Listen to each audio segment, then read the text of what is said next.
नमस्ते, नमस्कार मित्रांनो. आज आपण मुद्रा अर्थशास्त्र या विषयामध्ये अनिष्पादित संपत्ती, नाममात्र संपत्ती, नॉन परफॉर्मिंग असेट्स या संदर्भात आपण चर्चा करणार आहोत. प्रत्येक बँक, देशातील प्रत्येक बँकेला आपली आर्थिक संपत्तीची माहिती प्राप्त करून घेण्यासाठी नफा तोटा पत्रक, बॅलन्स शीट म्हणतो आपण, प्रॉफिट अँड लॉस अकाउंट निर्माण करावं लागते, तयार करावं लागते. आणि सोबतच दरवर्षी आपल्या संपत्ती आणि देयतेचा विवरणसुद्धा प्रत्येक बँकेला द्यावं लागतं.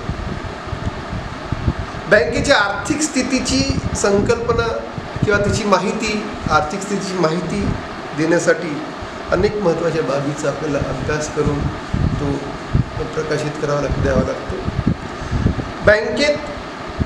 बँकिंग क्षेत्रामध्ये अलीकडे पाहतो तर अनेक प्रकारच्या सुधारणा घडवून आणण्यासाठी सरकारने अनेक प्रकारच्या समित्या तयार केलेल्या आहेत. त्यामध्ये नरसिंह समिती म्हणतो आपण, त्या समितीची शिफारशीच्या आधारावर सुद्धा बँकेने अनेक प्रकारची सुधारणा, बदल केलेले आहेत. या शिफारशीच्या आधारे रिझर्व्ह बँकेने 1992 अनेक प्रकारचे मार्गदर्शक तत्त्व सुद्धा अनेक कमर्शियल बँकांना, सहकारी बँकांना, वेगवेगळ्या खाजगी बँकांना सुद्धा दिलेले आहेत. त्यामध्ये जे काही कायदे आहेत, बँकिंग कायदा आणि त्याची कार्यपद्धती, त्या पद्धतीद्वारे अनेक प्रकारचे बदल बँकेच्या कार्यकारिणीमध्ये किंवा बँकेच्या कार्यामध्ये पारदर्शकता आणण्यासाठी किंवा वास्तविक सुधारणा निर्माण करण्यासाठी बँकेतील हिशेब पद्धतीमध्ये सुधारणा करण्यासाठी या पद्धतीचा अवलंब केलेला आहे. त्याची बँकिंगची पुनर्रचना करणे, बँकांची वित्तीय स्थिती मजबूत करण्यासाठी अनेक प्रकारचे विशेष प्रयत्न नवीन पद्धतीने बँकेच्या नियमावलीमध्ये दिलेला नियम बनवण्यात आलेला आहे. त्यामध्ये एकूण NPA, नॉन परफॉर्मिंग ॲसेट्स किंवा आपल्याला अनिष्पादित संपत्ती म्हणतो आपण, नाममात्र संपत्ती, न प्राप्त होणारी संपत्ती, तर त्या संपत्तीमध्ये बँकांनी दिलेल्या एकूण कर्जापैकी, म्हणजे बँका ज्या प्रकारचे कर्ज देतात त्या एकूण कर्जापैकी व्याजाच्या रूपाने प्राप्त होणारे जे उत्पन्न आहे, त्या प्राप्त होणाऱ्या उत्पन्नाची शक्यता खऱ्या अर्थाने कमी असते किंवा नाहीशी झालेली असते. बँका अनेक प्रकारचं लोन देतात, पण परत घेताना, म्हणजे परत प्राप्त होताना ते व्याज किंवा मुद्दलसुद्धा मिळत नाही किंवा व्याजसुद्धा मिळत नाही. तर अशी परिस्थिती, त्यामध्ये आपण नादारीची स्थिती म्हणतो आपण, इन्सॉल्वंट होणारी स्थिती, ही स्थिती बँकेजवळील कर्जाच्या स्वरूपात संपत्ती म्हणजे अनिष्पादित संपत्ती, त्याला आपण नॉन परफॉर्मिंग ॲसेट्स म्हणतो. बँकेने कर्ज दिल्यानंतर ते कर्ज आणि त्या कर्जावरील 6 महिन्यापेक्षा अधिक काळासाठी व्याजाची रक्कम थकीत झाली असेल तर त्याला अनिष्पादित संपत्ती, नाममात्र संपत्ती, न प्राप्त होणारी संपत्ती, नॉन परफॉर्मिंग असेट्स असं म्हटलं जातं. तर या नाममात्र संपत्ती त्याला निष्क्रिय संपत्ती सुद्धा असं म्हटलं जातं, अलाभदायी संपत्ती सुद्धा म्हटलं जातं. तर या नॉन परफॉर्मिंग असेट्समध्ये व्यापारी बँकांचे मुख्य कार्य त्यांच्याजवळ जमा असलेल्या ठेवीची रक्कम समाजातील गरजू व्यक्तींना कर्जाऊ स्वरूपात जेव्हा देण्यात येते, दिलेल्या कर्जाची रक्कम बँकेला परत मिळणार असल्याचे ती बँकेच्या दृष्टीने संपत्ती असते, परंतु त्या कर्जाची बँक वसुली करते. या कर्जावर मिळणारे व्याज हे बँकेच्या उत्पन्नाची एक प्रामुख्याने उत्पन्नाचे एक साधन म्हणून समजलं जातं. ज्या कर्जाची वसुली झाली नाही किंवा ज्या कर्जाची वसुली झाली नसेल, त्या कर्जाची थकबाकी वाढत असेल किंवा त्या कर्जासोबत त्याच्यावरील व्याजाची रक्कमसुद्धा थकीत असेल, अशी सर्व संपत्ती निष्क्रिय संपत्ती, नाममात्र संपत्ती, अनिष्पादित संपत्ती असे म्हणण्यात येते, असे समजण्यात येते.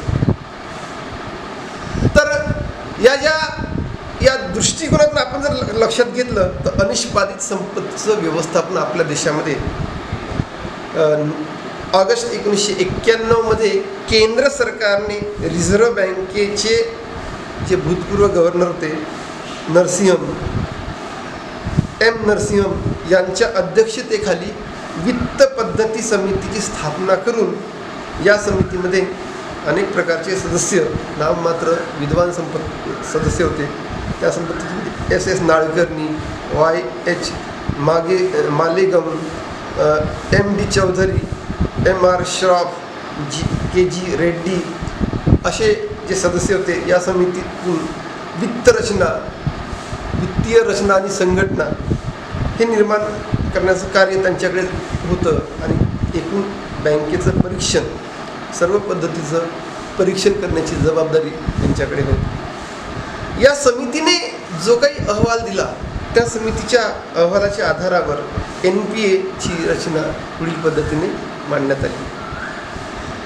ज्या अग्रिम कर्जावरील 6 महिन्यापेक्षा अधिक काळासाठी व्याज थकीत असते त्या सर्व संपत्तीचं अलाभदायी संपत्तीमध्ये रूपांतर होतं. त्याला अलाभदायी संपत्ती मानण्यात यावी असं संबोधण्यात येतं. याचं वर्गीकरण काही विशिष्ट प्रकारे केलं जातं. जसं दुय्यम संपत्ती, 2 वर्षाच्या आतील जी संपत्ती त्याला दुय्यम संपत्ती म्हणतो आपण.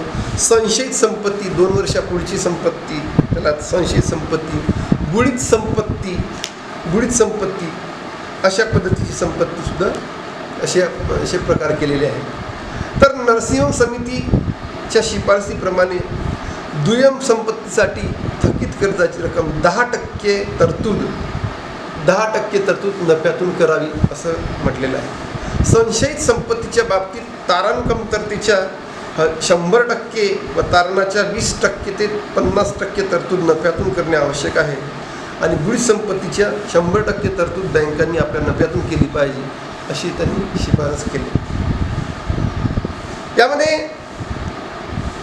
अनिष्पादित संपत्तीचे निकष कोणते आहे, महत्त्वाचा मुद्दा म्हणजे आपल्या परीक्षेच्या दृष्टिकोनातून अनिष्पादित संपत्तीचे निकष कोणते, त्याला क्रायटेरिया ऑफ NPA म्हणतो आपण, नॉन परफॉर्मिंग असेट्स, ते या पद्धतीने दिलेले आहे. बँका आपल्या ठेवीमधून ग्राहकांना जी विविध कर्ज देतात ती बँकेची संपत्ती, यातूनच अनिष्पादित संपत्ती कोणती ते माहीत करून घेण्यासाठी काही निकष, काही कसोट्या लावलेल्या आहेत.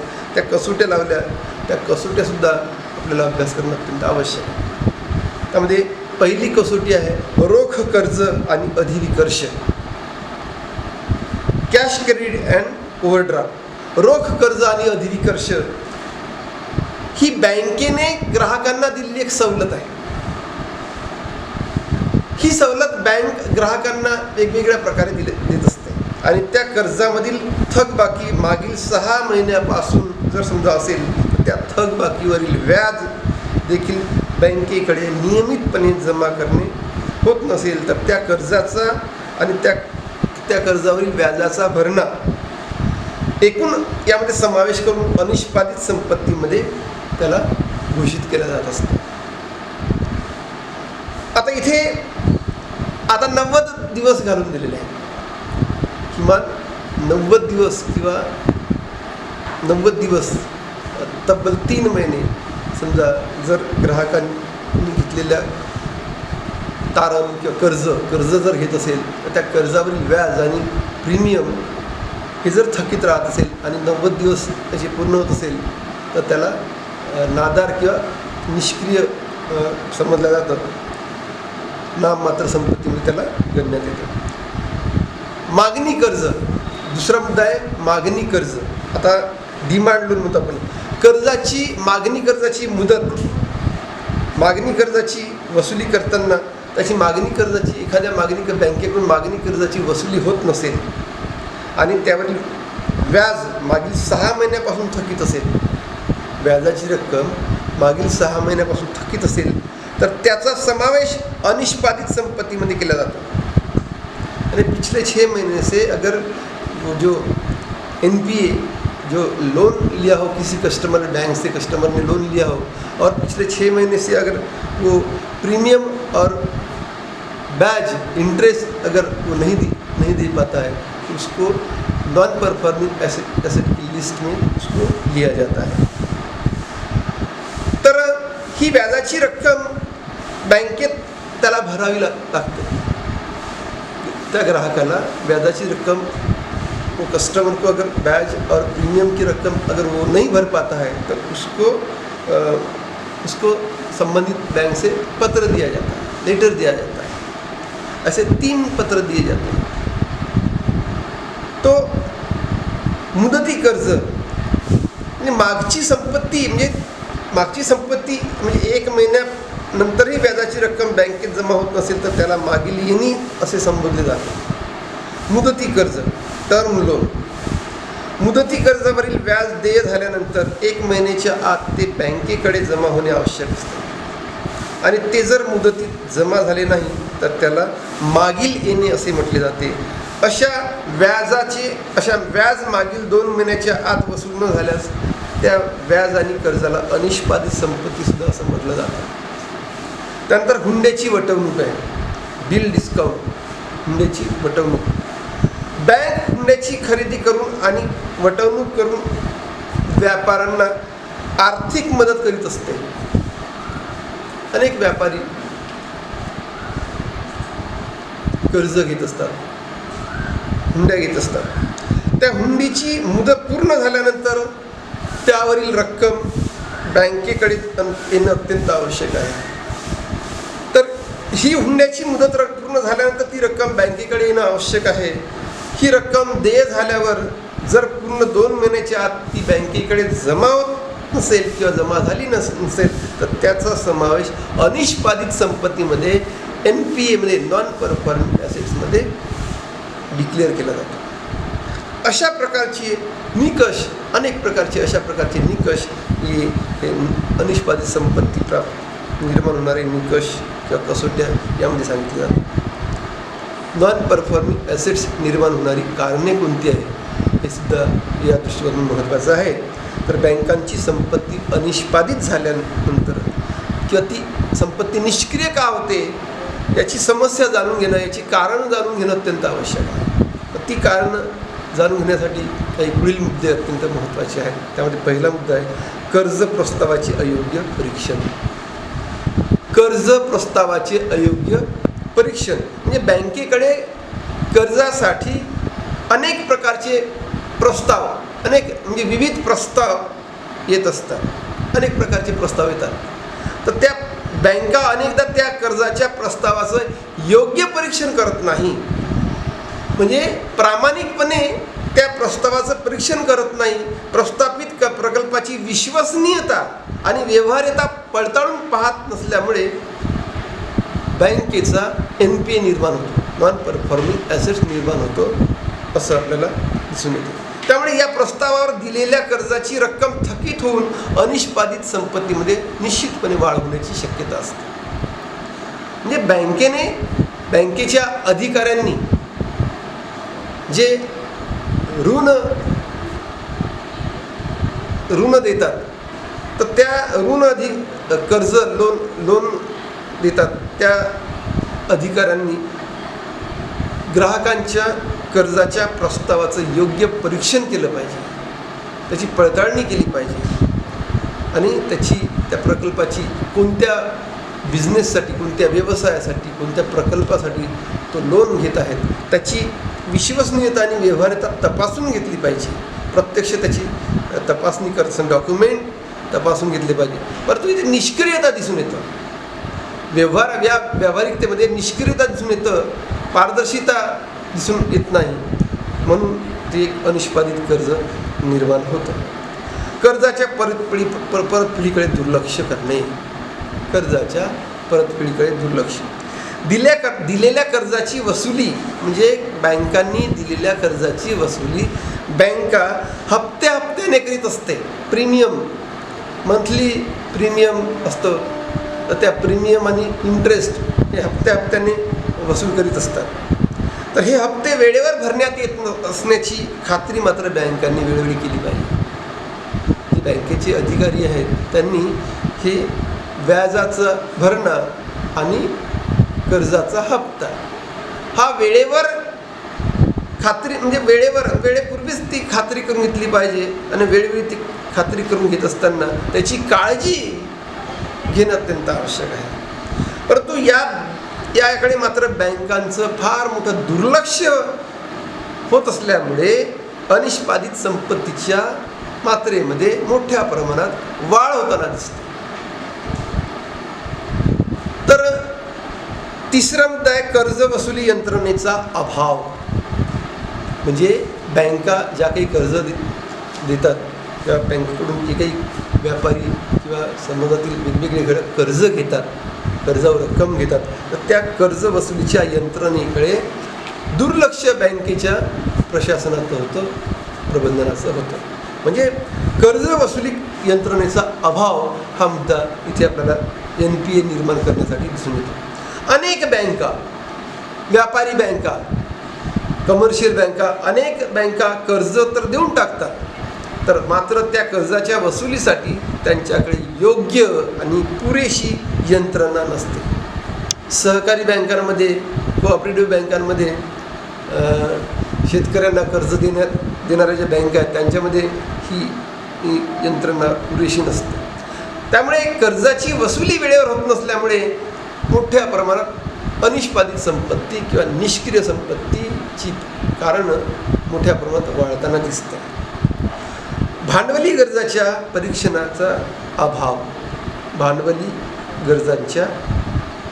गरजेच्या परीक्षणाचा अभाव.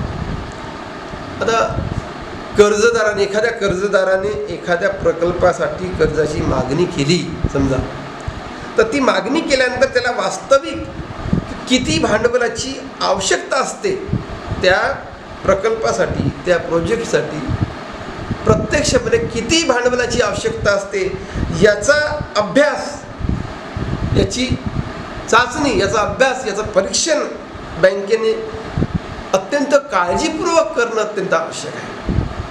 त्या कर्जासाठी असणारी मागणी ही आवश्यकतेपेक्षा जास्त नाही याची खात्री मात्र बँकेने करून घेतली पाहिजे. बँकेच्या प्रशासनाने, जे अधिकारी मंडळी आहे त्या अधिकाऱ्यांनी या संदर्भात खात्री करून घेतली पाहिजे. अनेकदा प्रकल्पामध्ये होणारा विलंब, बँका या प्रकल्पांसाठी जे काही कर्ज देतात, तर त्या प्रकल्प सरकारी क्षेत्रामध्ये जर बघितलं आपण, सार्वजनिक क्षेत्र, सरकारी क्षेत्रामध्ये, तर प्रकल्पामध्ये लागणारा विलंब, ज्या प्रोजेक्टसाठी, ज्या प्रकल्पासाठी कर्ज देण्यात येतं ते प्रकल्प अधुरे राहतात, अर्ध्यामध्येच ते सोडून जातात. म्हणजे एखाद्या प्रकल्पाला कर्ज मंजुरी दिली तर त्याचा तो प्रकल्प सुरू होण्यामध्ये जर विलंब होणार असेल तर त्या प्रकल्पाचा मोठ्या प्रमाणात वर्ष खर्च वाढतो. त्याशिवाय प्रकल्प हा अनार्थिक होतो किंवा निष्क्रिय होतो. अशा प्रकल्पातून लाभ होत नसल्यामुळे बँकेकडून घेतलेल्या कर्जाची परतफेड करण्यास मोठ्या प्रमाणात विलंब होतो असं आपल्याला दिसतं. कारण बँकांची संपत्ती ही अनिष्पादित होते, निष्क्रिय होते असं आपल्याला दिसतं.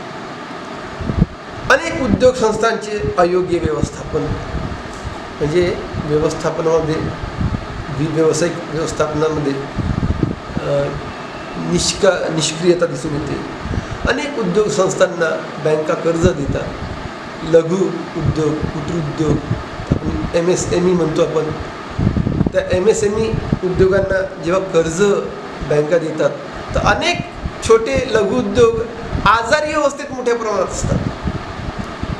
अनेक कंपन्या सिकनेसमध्ये गेलेल्या आहेत. तर त्या सिकनेसमध्ये का गेलेल्या आहेत? तर भांडवलाच्या अभावामुळे मुख्य कारण आपल्याला दिसून येतं भांडवलाचा अभाव. तर अनेक उद्योग संस्थेच्या व्यवस्थापकांना व्यवसायाचे व्यवस्थापन योग्य रीतीने ते करू शकत नसल्यामुळे NPAच्या नॉन परफॉर्मिंग ॲसेट्समध्ये फार मोठी वाढ होताना दिसत आहे. कारण विविध व्यावसायिक क्रियांचे अयोग्य व्यवस्थापन होत असल्यामुळे त्या व्यावसायिक संस्थांना नफा नियमित मिळत नाही. आता कोविड-19मध्ये बघा, फार हजारो लाखो उद्योग हे उद्योग आजारी अवस्थेमध्ये आहे, निष्क्रिय अवस्थेमध्ये निर्माण झालेले आहे. त्यामुळे घेतलेल्या कर्जाच्या परतफेडीसाठी संस्थेजवळ उत्पन्न नसल्यामुळे, भांडवल नसल्यामुळे ते त्या घेतलेल्या कर्जाची बँकांना परतफेड करू शकत नाही. योग्य कालावधीमध्ये ते परतफेड करू शकत नसल्यामुळे अनेकदा अनेक उद्योग बंद पडताना दिसतात असं आपल्याला दिसून येतं. त्यामुळे बँकेच्या अनिष्पादित संपत्तीमध्ये फार मोठी वाढ होताना दिसून येते. त्यानंतर संचालकाचे हितसंबंध. आपल्या देशामध्ये संचालक मंडळ, संचालकांचे हितसंबंध म्हणजे जे बँकेचे संचालकांनी आपल्या परिचितांना आणि नातेवाईकांना फार मोठ्या भरमसाठ प्रमाणात कर्ज पुरवठा करताना दिसून येतात. त्यासाठी ते बँकेच्या नियमाचाही सुद्धा विचार करत नाही. सहकारी बँकांमध्ये प्रामुख्याने ही स्थिती आढळून येते. काही कमर्शियल बँकांमध्ये सुद्धा ही स्थिती आढळून येते. मात्र त्या कर्जाच्या वसुलीचे कोणतेही प्रयत्न मोठ्या प्रमाणात करताना दिसून येत नाही. त्यामुळे बँक अनेकदा निष्क्रिय संपत्ती किंवा अनिष्पादित संपत्ती मोठ्या प्रमाणात वाढते आणि अनेक सहकारी आणि खाजगी बँका बंद करण्याची वेळ सरकारला यामुळेच आलेली आहे असं आपल्याला दिसून येते. बाजारातील चढ उतार हा सुद्धा एक मुद्दा आहे.